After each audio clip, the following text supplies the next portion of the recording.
Bismillah, hari ini kita akan belajar mengenai materi dan perubahan. Dan setelah mengikuti proses pembelajaran ini, kalian diharapkan dapat mengelompokkan sifat materi ke dalam sifat fisika dan sifat kimia, membandingkan hasil pengamatan perubahan fisika dan perubahan kimia, kemudian mengklasifikasikan perubahan fisika dan perubahan kimia dalam kehidupan sehari-hari dan mengkomunikasikannya, kemudian menjelaskan ciri-ciri terjadinya reaksi kimia, mengelompokkan materi ke dalam materi homogen dan materi heterogen, kemudian menjelaskan sifat unsur, senyawa, dan campuran, serta menjelaskan cara-cara pemisahan campuran.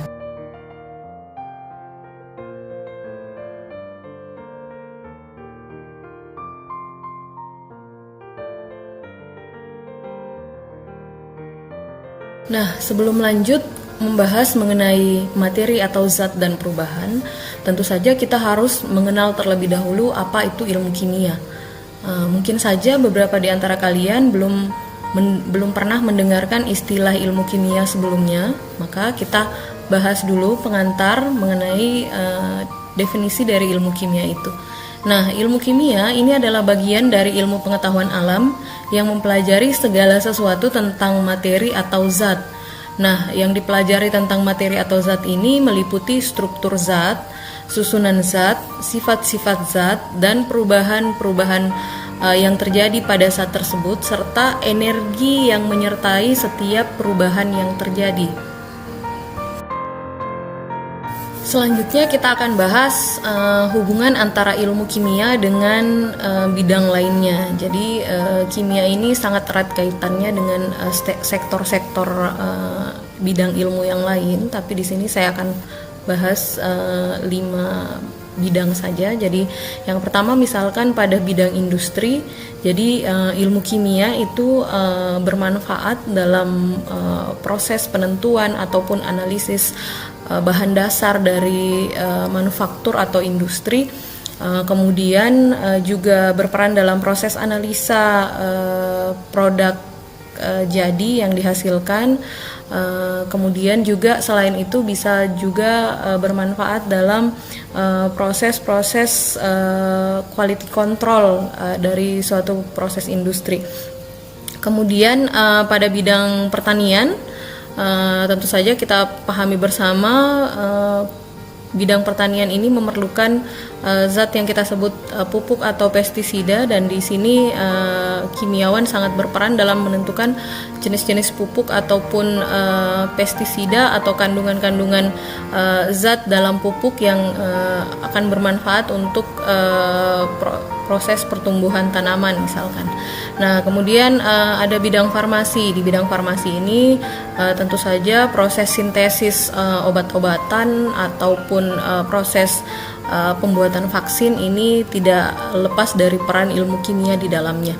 Kemudian pada bidang kedokteran ada banyak proses-proses pemeriksaan pada bidang kedokteran yang memanfaatkan ilmu kimia di dalamnya. Jadi misalkan pada proses fototoraks misalkan itu memanfaatkan sinar X yang dihasilkan oleh unsur-unsur kimia di dalamnya, atau beberapa proses pemeriksaan yang memanfaatkan unsur-unsur kimia yang bersifat radioaktif. Kemudian pada bidang geologi atau pertambangan, di sini ilmu kimia sangat berperan untuk menentukan zat-zat yang dapat digunakan untuk mengekstrak logam-logam tertentu atau mineral-mineral tertentu yang ingin diperoleh dari proses pertambangan tersebut. Nah, sebenarnya ada banyak peranan ilmu kimia untuk bidang-bidang yang lainnya. Nanti Anda bisa eksplor sendiri seiring dengan berjalannya proses pembelajaran kita. Selain kelima bidang tersebut, ilmu kimia juga bermanfaat untuk bidang-bidang yang lain.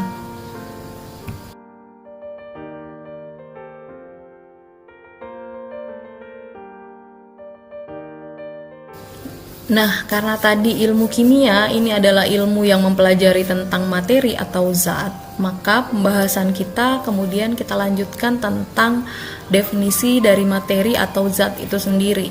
Nah, materi ini adalah segala sesuatu yang memiliki massa dan memiliki volume. Dan karena memiliki volume, maka materi atau zat itu akan menempati ruang. Nah, coba kita pikirkan, di alam semesta ini adakah objek yang tidak memiliki massa ataupun tidak memiliki volume? Kalau kita telaah dengan seksama, segala sesuatu di alam semesta ini memiliki massa maupun volume. Maka tentu saja dari sini dapat kita simpulkan bahwa yang dipelajari dalam ilmu kimia adalah segala sesuatu yang ada di alam semesta ini.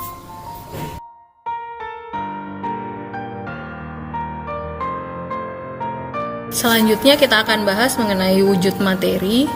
Saya yakin materi ini kalian sudah pelajari sebelumnya saat SMP, jadi sifatnya hanya penyegaran kembali. Nah, wujud materi terbagi atas 3, yaitu padat, cair, dan gas.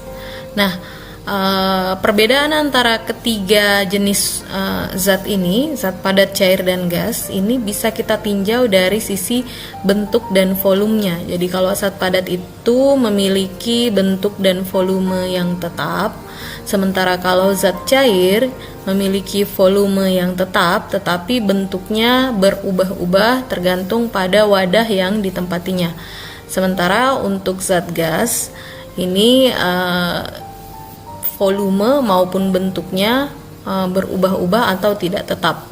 Kemudian bisa juga kita bandingkan pada jarak antar partikel dari ketiga jenis zat ini. Jadi kalau zat padat, jarak antar partikelnya sangat rapat. Kemudian kalau zat cair, jarak antar partikelnya lebih renggang dibanding zat padat. Sementara kalau zat gas, jarak antar partikelnya ini sangat renggang. Kemudian akibat perbedaan kerapatan antar partikel ini menyebabkan partikel-partikel pada zat padat itu tidak dapat bergerak bebas. Sementara kalau zat cair, partikelnya dapat bergerak, namun pergerakannya terbatas. Kemudian kalau untuk zat gas, ini partikel-partikel gasnya dapat bergerak dengan sangat bebas. Oleh karena itu biasanya zat padat tidak mengalir, sementara kalau zat cair dan zat gas ini biasa juga disebut sebagai fluida, bisa mengalami proses aliran. Selanjutnya kita merefresh mengenai perubahan wujud materi. Jadi dari ketiga jenis wujud tadi, padat, cair, dan gas, kemudian dapat terjadi transformasi atau perubahan dari wujud yang satu ke wujud yang lainnya. Ini pun saya rasa sudah pernah kalian pelajari sebelumnya di SMP atau mungkin bahkan di SD. Jadi saya hanya merefresh kembali. Jadi perubahan dari zat padat menjadi zat cair itu biasa disebut sebagai proses melebur atau biasa juga disebut proses meleleh. Kemudian kebalikannya, dari zat cair berubah menjadi zat padat, ini kita sebut sebagai proses membeku. Kemudian dari zat cair menjadi gas atau menjadi uap, biasa disebut proses menguap. Kemudian perubahan wujud dari gas menjadi cair, ini kita sebut sebagai proses mengembun, atau istilah lainnya biasa juga disebut proses kondensasi. Nah, kemudian dari zat padat berubah menjadi gas, ini kita sebut sebagai proses menyublim. Sementara kebalikannya, dari gas menghasilkan zat padat, ini kita sebut sebagai proses mengkristal atau biasa juga disebut sebagai proses deposisi atau mendeposisi.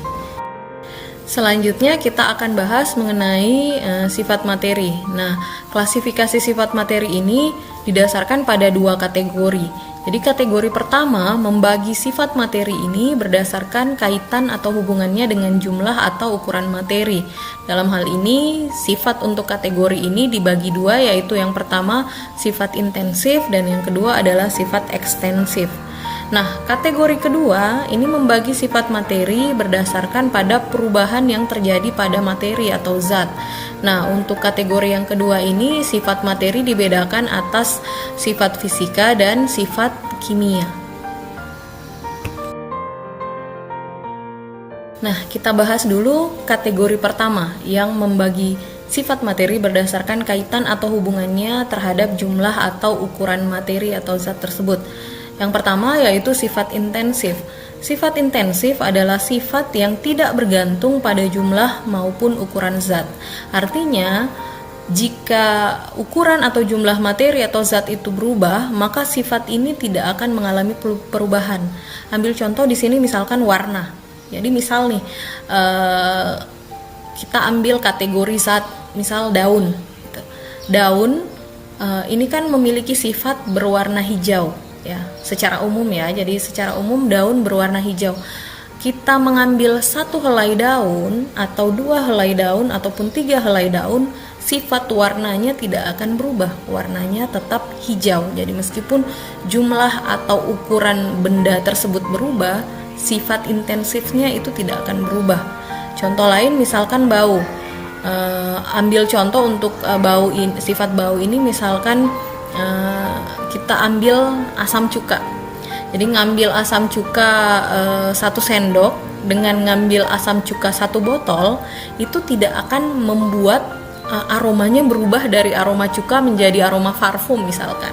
Ya, jadi sifat bau ini tidak dipengaruhi oleh jumlah atau ukuran materi. Meskipun jumlah atau ukuran materinya bertambah, baunya akan tetap seperti bau khas cuka tersebut misalkan. Nah, contoh lain dari sifat intensif adalah rasa. Misalkan nih, kita ambil sesendok gula. Sesendok gula ini kita cicipi rasanya tentu saja manis. Kemudian saya cuman ngambil sejumput gula atau seujung sendok gula dan kemudian saya cicipi rasanya. Rasa gula tersebut tidak lantas berubah menjadi asin hanya karena ukuran yang saya cicipi itu berbeda.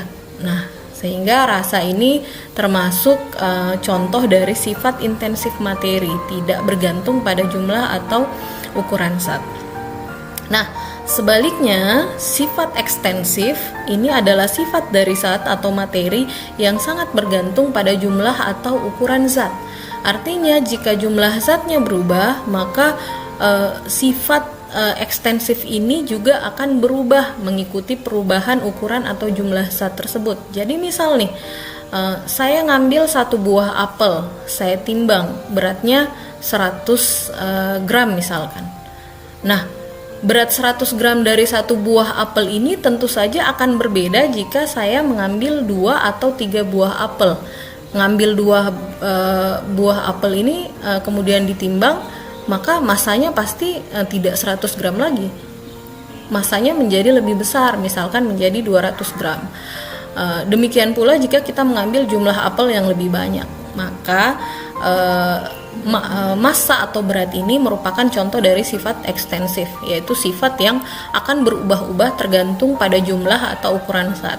Selain massa, volume misalkan. Jadi volume ini juga adalah sifat ekstensif. Jadi misal nih saya ngambil setengah gelas gula dengan 1 gelas gula, maka volume dari setengah gelas gula tentu saja akan berbeda dengan volume dari 1 gelas penuh gula. Jadi sifat ekstensif ini jumlah besarannya akan bervariasi seiring dengan perubahan ukuran atau jumlah zat yang kita ukur.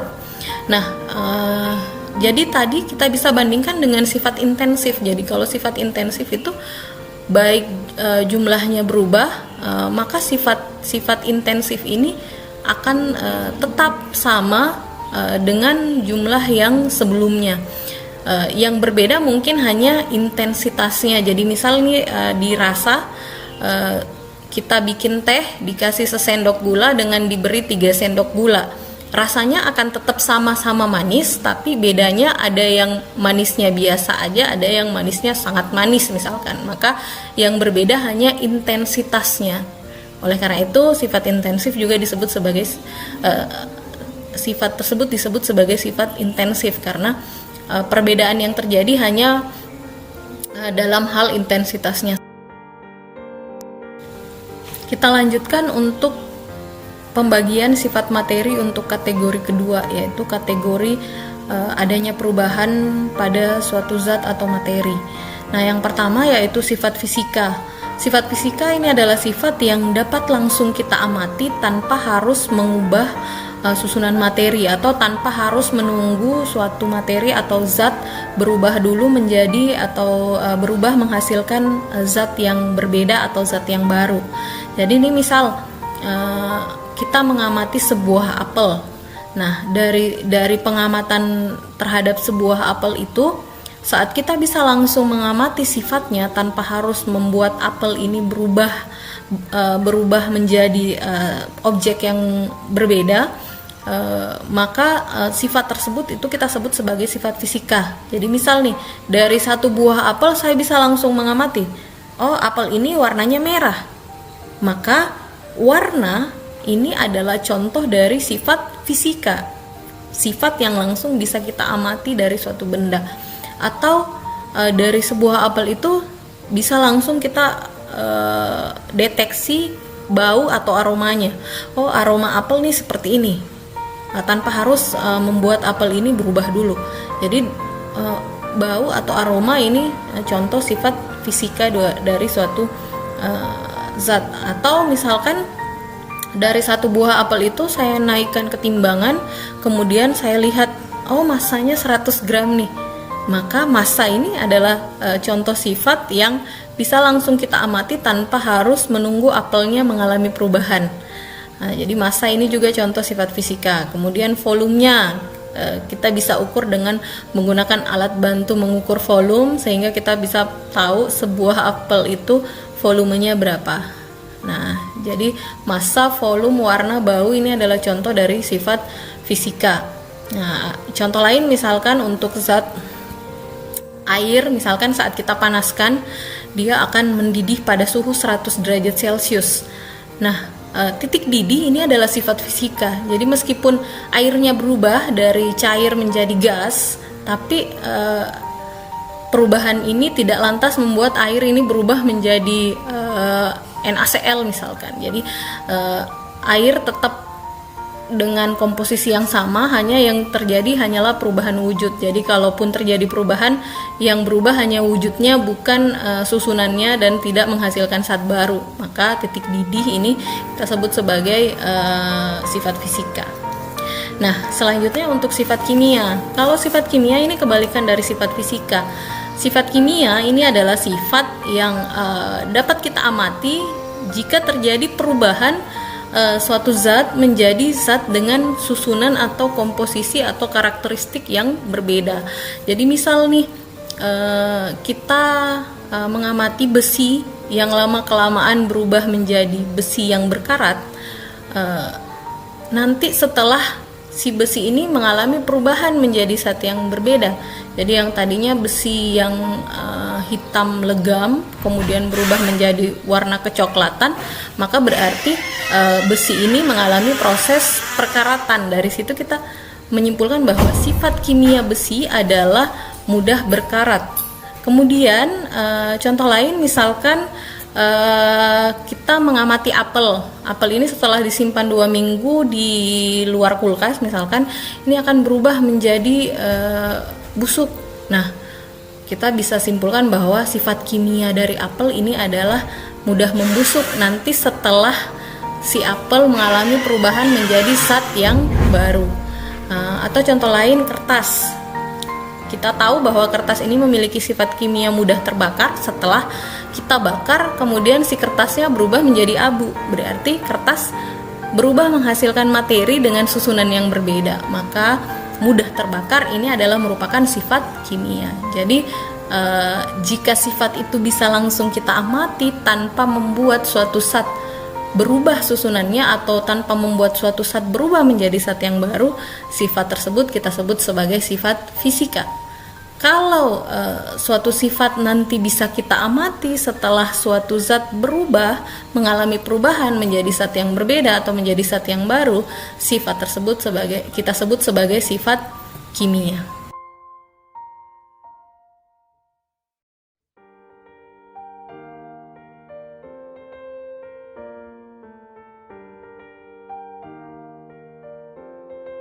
Bagian selanjutnya akan kita bahas adalah mengenai perubahan materi atau perubahan zat. Nah, perubahan materi atau perubahan zat ini dibagi atas dua kategori. Kategori pertama adalah perubahan fisika. Nah, perubahan fisika ini adalah perubahan pada materi atau zat yang tidak menghasilkan zat baru. Nah, perubahan fisika ini biasanya hanya melibatkan perubahan bentuk dan perubahan wujud materi saja. Nah, salah satu ciri khas dari perubahan fisika adalah perubahan fisika biasanya masih dapat dikembalikan ke kondisi semula. Jadi beberapa contoh perubahan fisika ini misalkan adalah pada proses penguapan air atau pada proses pelarutan gula dengan air. Jadi pada saat gula dilarutkan dengan air, yang berubah hanya bentuknya saja, tapi karakteristik dari gula itu masih belum mengalami proses perubahan. Atau contoh lain dari perubahan fisika adalah proses perubahan bentuk. Jadi contohnya misalkan dari beras dirubah menjadi tepung, ini contoh perubahan fisika karena yang terjadi hanyalah perubahan bentuk saja. Kemudian pada proses pembekuan, jadi air kita masukkan ke kulkas, dia berubah menjadi es, maka contoh tersebut adalah proses perubahan fisika. Jadi masih banyak proses-proses yang lainnya yang masuk dalam kategori perubahan fisika yang jelas dapat kita deteksi dari ada atau tidaknya zat baru yang dihasilkan dari proses perubahan tersebut. Berikutnya adalah proses perubahan kimia. Nah, perubahan kimia ini adalah suatu proses perubahan suatu zat menghasilkan zat yang baru. Jadi ada pembentukan zat baru pada prosesnya. Nah, perubahan kimia pada umumnya ini bersifat permanen atau bersifat tetap dan sukar dikembalikan menjadi keadaan semulanya. Jadi ciri khas dari perubahan kimia ini adalah perubahannya yang bersifat tetap. Nah, beberapa contoh peristiwa perubahan kimia diantara lain adalah proses pembakaran. Jadi misalkan kita membakar kertas, kertasnya berubah menjadi abu. Maka dari kertas yang berwarna putih berubah menjadi abu yang berwarna kehitaman misalkan, itu adalah contoh proses perubahan kimia karena ada karakteristik zat yang baru yang terbentuk. Nah, selain itu abu akan sulit dikembalikan menjadi kertas kembali ya. Jadi contoh lain misalkan pada proses pembusukan, apel yang sudah membusuk tidak akan mungkin berubah menjadi apel yang segar, maka di situ kita bisa deteksi bahwa terjadi pembentukan zat baru pada proses pembusukan ini. Nah, proses pembusukan ini masuk dalam kategori perubahan kimia. Atau contohnya yang lain proses pelapukan kayu yang sudah lapuk akan sulit menjadi kayu yang kokoh kembali. Nah, proses pelapukan ini juga merupakan contoh perubahan kimia. Atau contoh lain pada proses fermentasi, saat kita melakukan proses fermentasi beras misalkan menjadi tape, maka sudah terjadi perubahan zat di situ. Tadinya beras yang merupakan karbohidrat kemudian berubah menghasilkan zat yang berbeda, rasanya menjadi berbeda, maka proses fermentasi ini juga merupakan contoh proses perubahan kimia. Kemudian contoh lain adalah proses perkaratan besi. Jadi besi yang berwarna kehitaman berubah menjadi karat besi yang berwarna kecoklatan. Ini tentu saja mengindikasikan bahwa ada perubahan yang terjadi pada besi tersebut. Ada zat baru yang dihasilkan atau ada zat baru yang terbentuk pada proses perkaratan itu. Nah, perkaratan ini merupakan kategori proses perubahan kimia. Nah, selain contoh-contoh tersebut, masih banyak contoh-contoh lain yang masuk dalam kategori perubahan kimia yang jelas dapat kita deteksi pada proses perubahan tersebut terbentuk zat baru atau tidak, atau sifat perubahannya bersifat permanen dan sudah tidak dapat dikembalikan pada kondisi awalnya atau kondisi semula. Nah, perubahan kimia yang terjadi pada suatu zat ini dapat terjadi akibat adanya reaksi kimia. Jadi reaksi kimia inilah yang menyebabkan terbentuknya zat baru pada proses perubahan kimia tersebut. Sehingga perubahan kimia seringkali disebut sebagai reaksi kimia, atau nama lain dari perubahan kimia itu sendiri adalah reaksi kimia. Nah, ada ciri-ciri yang dapat kita gunakan untuk mengamati suatu proses perubahan ini masuk dalam kategori reaksi kimia atau tidak. Nah, ciri-ciri tersebut diantaranya adalah terjadi perubahan warna.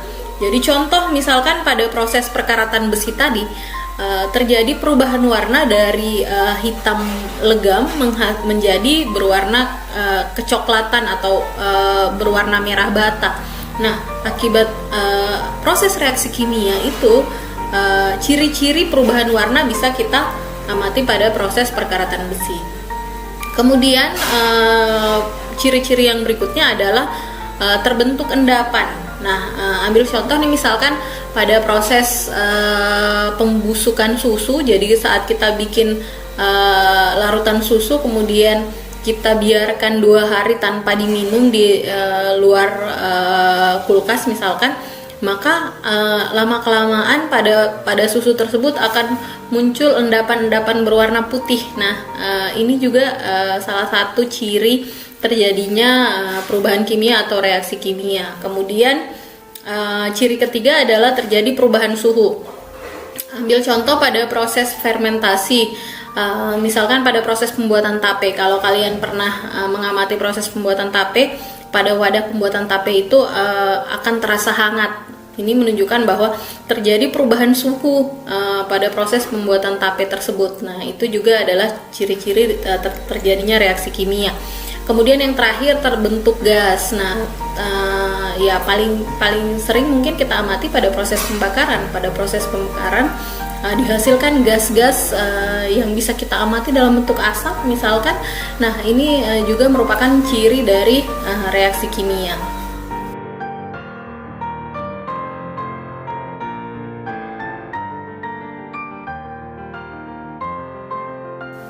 Nah, kita lanjutkan materi kita ke bagian berikutnya, yaitu mengenai klasifikasi atau pembagian materi. Nah, materi atau zat ini dibagi menjadi 2 kelompok besar. Yang pertama yaitu zat murni dan yang kedua yaitu campuran. Nah, zat murni dapat berubah menjadi campuran melalui proses perubahan fisika. Demikian pula sebaliknya, campuran dapat dipisahkan menjadi zat murni, ini pun melalui proses fisika. Nah, kemudian zat murni ini terdiri atas 2 jenis zat. Yang pertama disebut unsur dan yang kedua kita sebut sebagai senyawa. Nah, unsur dapat berubah menjadi senyawa melalui proses perubahan kimia atau reaksi kimia. Pun sebaliknya, senyawa dapat dipisahkan menjadi unsur-unsurnya melalui proses reaksi kimia.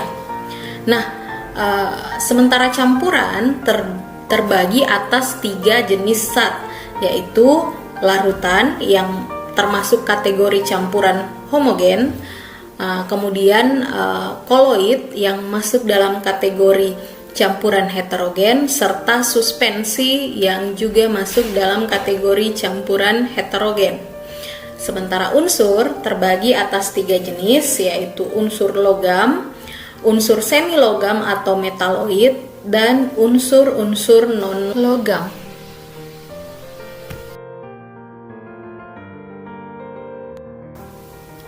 Lalu akan kita bahas satu persatu dari masing-masing kategori klasifikasi materi atau zat yang sudah kita bahas tadi sebelumnya. Jadi akan dimulai dengan pembahasan mengenai zat murni. Jadi zat murni ini adalah materi atau zat yang homogen dan susunan kimianya tetap. Jadi yang disebut sebagai zat murni adalah zat yang komposisi kimianya telah diketahui. Nah, zat murni tadi ini terdiri atas unsur dan senyawa. Nah, unsur adalah zat yang tidak dapat diuraikan ke dalam bentuk yang sederhana melalui reaksi kimia biasa. Artinya, unsur hanya dapat dipecah menjadi partikel-partikel penyusunnya jika melalui proses reaksi kimia luar biasa yang biasa kita sebut sebagai reaksi nuklir. Nah, Kalau hanya melalui proses reaksi kimia biasa yang biasanya kita kerjakan di laboratorium, ini unsur merupakan zat yang sudah tidak dapat diuraikan lagi menjadi bentuk yang lebih sederhana. Nah, hingga saat ini ada 92 jenis unsur yang terdapat di alam, dan ada 33 jenis unsur buatan atau unsur yang tidak terdapat secara alami di alam dan hanya dapat diperoleh jika melalui proses sintesis atau proses pembuatan. Jadi total ada 125 jenis unsur. Jenis-jenis unsur ini bisa kalian amati pada tabel periodik unsur atau sistem periodik unsur. Jadi silahkan Anda amati tabel periodiknya masing-masing. Pada tabel periodik memuat informasi tentang nama unsur maupun lambang unsur itu sendiri. Jadi contoh misalkan unsur besi, ini contoh jenis unsur yang sudah tidak dapat dipecah lagi menjadi zat yang lebih sederhana. Kemudian contoh lain ada unsur natrium, mungkin kalian biasa dengar. Kemudian ada unsur klor dan lain-lain, kalian bisa amati pada SPU masing-masing. Nah, berdasarkan sifatnya unsur ini dibagi menjadi 3 kategori, yaitu unsur logam, unsur semi logam atau metaloid, dan unsur non logam. Jadi biasanya ada SPU yang memberikan kategori jenis-jenis unsur itu masuk kategori logam atau non logam atau semi logam. Anda juga bisa amati pada SPU. Biasanya pada SPU itu ada batas yang bentuknya seperti tangga terlihat di SPU. Nah, batas itu disebut sebagai batas metaloid.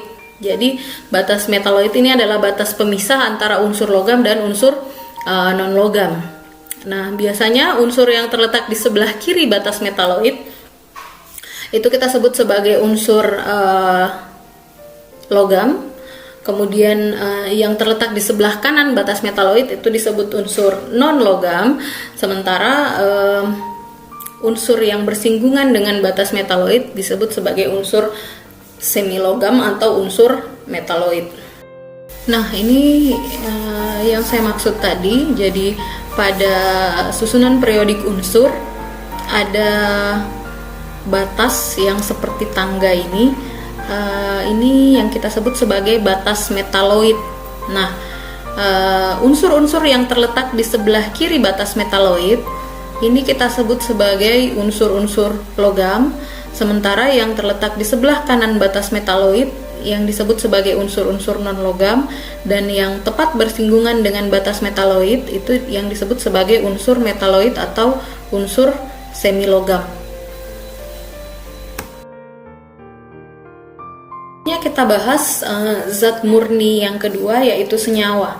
Jadi senyawa ini adalah zat murni yang terdiri atas beberapa unsur yang saling bergabung melalui reaksi kimia, dan melalui reaksi kimia pula dapat diuraikan menjadi zat-zat yang lebih sederhana. Jadi jika unsur bergabung dengan unsur yang lain melalui reaksi kimia, maka zat yang terbentuk itu yang kita sebut sebagai senyawa. Jadi membedakan unsur dengan senyawa. Jadi kalau unsur itu berdiri sendiri, sementara senyawa ini adalah gabungan dua atau lebih unsur yang bergabung melalui reaksi kimia. Jadi kalau dari sisi rumus kimianya, saat kita melihat Na misalkan itu berdiri sendiri, berarti Na ini adalah unsur. Sementara saat Na bergabung dengan unsur lain, misalkan NaCl, maka ada dua unsur yang bergabung, maka NaCl itu kita sebut sebagai senyawa.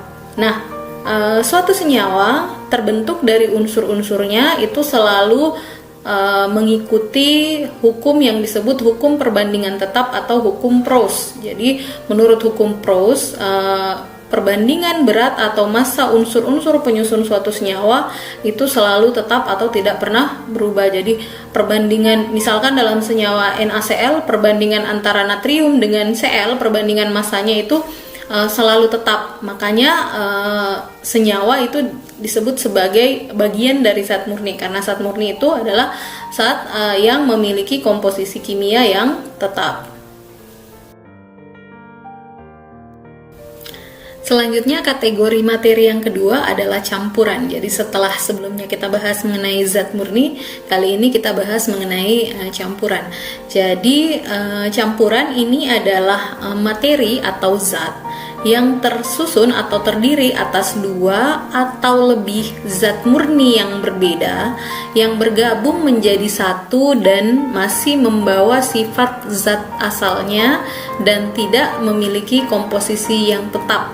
Nah, karena proses penggabungannya ini melalui proses fisika, maka campuran dapat dipisahkan menjadi komponen-komponennya juga melalui proses fisika. Jadi ambil contoh, kita menggabungkan antara air dengan gula misalkan, maka gabungan antara air dan gula ini saat kita campurkan ini biasanya masih membawa sifat asal dari komponen-komponennya. Jadi gula yang rasanya manis saat kita campurkan di air ini akan tetap membawa sifat gula yang manis. Kemudian air juga masih membawa sifat asal dari air tersebut saat bercampur dengan gula.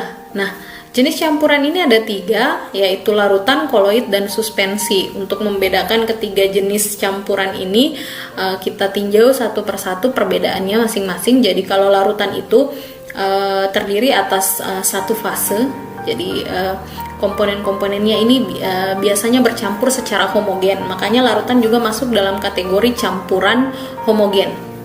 Sementara koloid maupun suspensi ini terdiri atas 2 fase. Jadi dalam campuran tersebut ada minimal 2 wujud zat di dalamnya. Jadi entah itu campuran antara padat dengan cair atau padat dengan gas dan lain sebagainya. Yang jelas pada koloid maupun suspensi ini terdapat campuran 2 fase. Nah, itu perbedaan pertama. Nah, kemudian perbedaan berikutnya, larutan itu karena campurannya yang homogen tadi cenderung stabil, sementara kalau koloid itu umumnya juga stabil, sementara campuran yang terbentuk pada suspensi itu tidak stabil. Nah, kemudian larutan karena campurannya bersifat homogen ini biasanya tidak dapat disaring, jadi tidak dapat dipisahkan melalui proses penyaringan. Sementara kalau koloid ini biasa tidak dapat disaring dengan menggunakan alat penyaring biasa. Sementara kalau suspensi ini bisa disaring. Nah, kalau koloid sebenarnya bisa disaring kalau kita menggunakan penyaring yang ukuran pori-porinya sangat kecil ya. Jadi kemudian selain itu larutan ini kita sebut tadi sebagai campuran homogen. Kalau koloid tampaknya, kelihatannya kalau kita amati dengan mata kita itu kelihatannya homogen, tapi sebenarnya tidak homogen, hanya kelihatan homogen. Kemudian kalau suspensi ini saat kita amati ini sangat bisa teramati dengan jelas bahwa campurannya heterogen atau komponen-komponen yang bercampur itu bisa kita amati. Nah, kemudian dari sisi ukuran partikel, kalau larutan itu ukuran partikelnya lebih kecil dari 1 nanometer, sementara kalau koloid ukuran partikelnya antara 1 sampai 100 nanometer, sementara kalau suspensi ukuran partikelnya biasanya lebih besar dari 100 nanometer. Nah, kemudian perbedaan lainnya, kalau larutan itu saat kita amati larutannya tampak jernih, bahkan biasa terlihat transparan, sementara kalau koloid kelihatan agak keruh, sementara kalau pada suspensi ini campurannya sangat keruh ya. Contohnya untuk kita bisa membayangkan ketiga campuran ini. Jadi kalau larutan itu contohnya saat kita melarutkan gula dengan air sehingga menjadi larutan gula atau larutan garam misalkan. Sementara kalau koloid contohnya susu kental manis, ini contoh koloid. Jadi saat kita amati kelihatannya komponennya tercampur secara homogen, tapi pada dasarnya saat kita amati dengan mikroskop ultramikron misalkan, itu partikel-partikelnya masih dapat terlihat teramati di mikroskop. Kemudian kalau suspensi contohnya campuran air dengan pasir, ini sangat bisa terlihat dengan jelas perbedaan fasenya, fase airnya yang mana, fase pasirnya yang mana. Jadi itu perbedaan antara larutan, koloid, dan suspensi.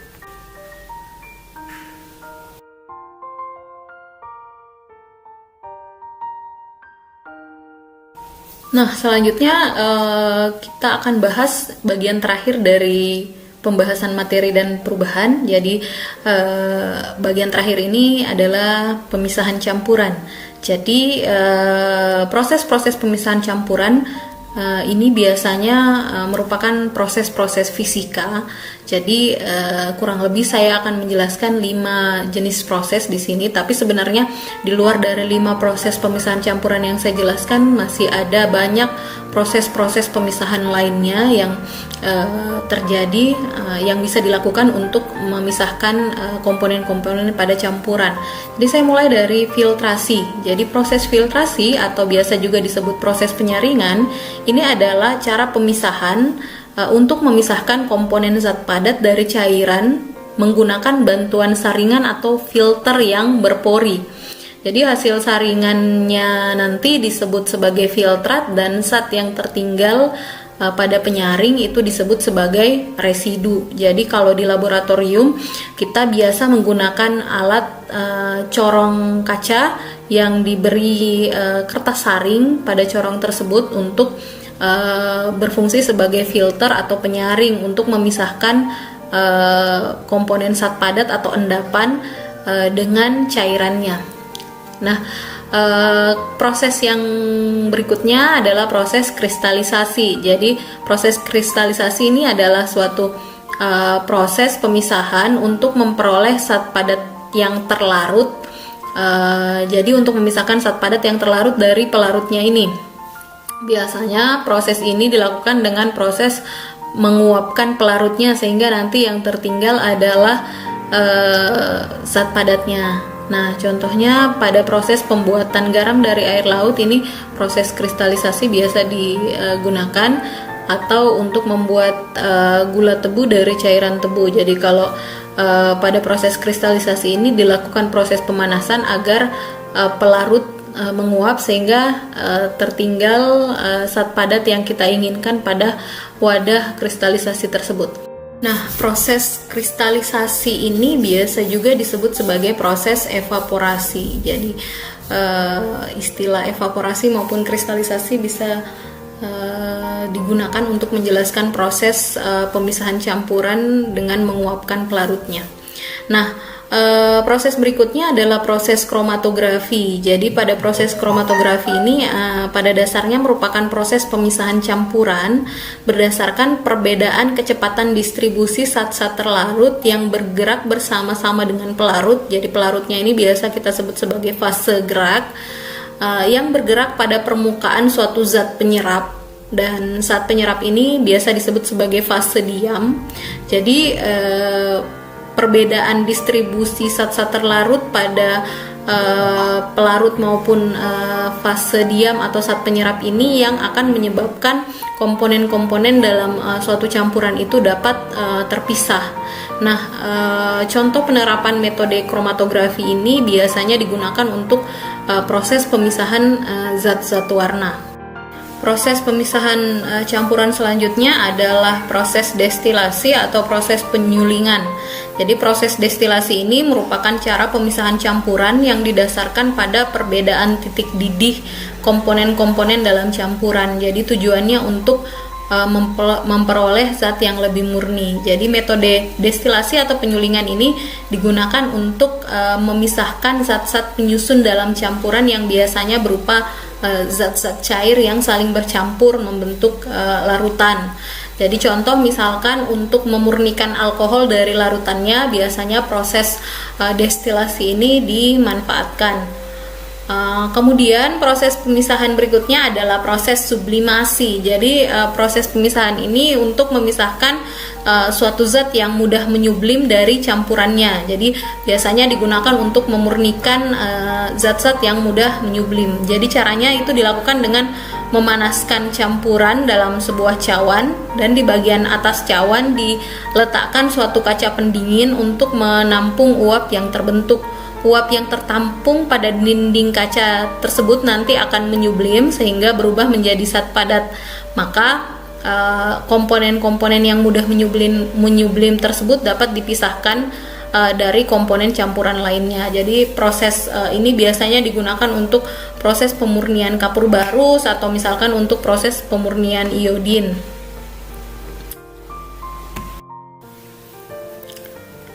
Nah, berikut ini akan ditampilkan satu video beberapa jenis proses-proses pemisahan campuran. Jadi kalian bisa mengamati beberapa proses tersebut yang tampil pada video. Mungkin ada beberapa proses yang tidak saya jelaskan pada penjelasan sebelumnya. Silahkan Anda perkaya informasi tersebut melalui video ini, atau bahkan mungkin pada video ini kalian bisa secara visual melihat proses-proses pemisahan yang biasa dilakukan di laboratorium. Oke, selamat mengamati videonya.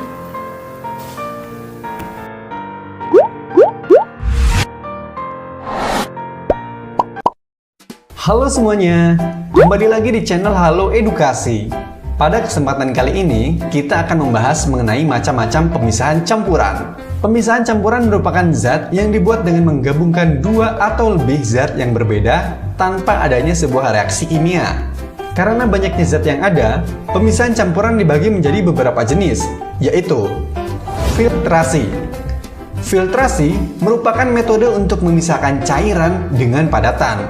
Proses filtrasi dilakukan dengan menggunakan filter. Filter atau kertas saring digunakan untuk memisahkan cairan dengan padatan yang tidak dapat larut berdasarkan perbedaan ukuran partikel.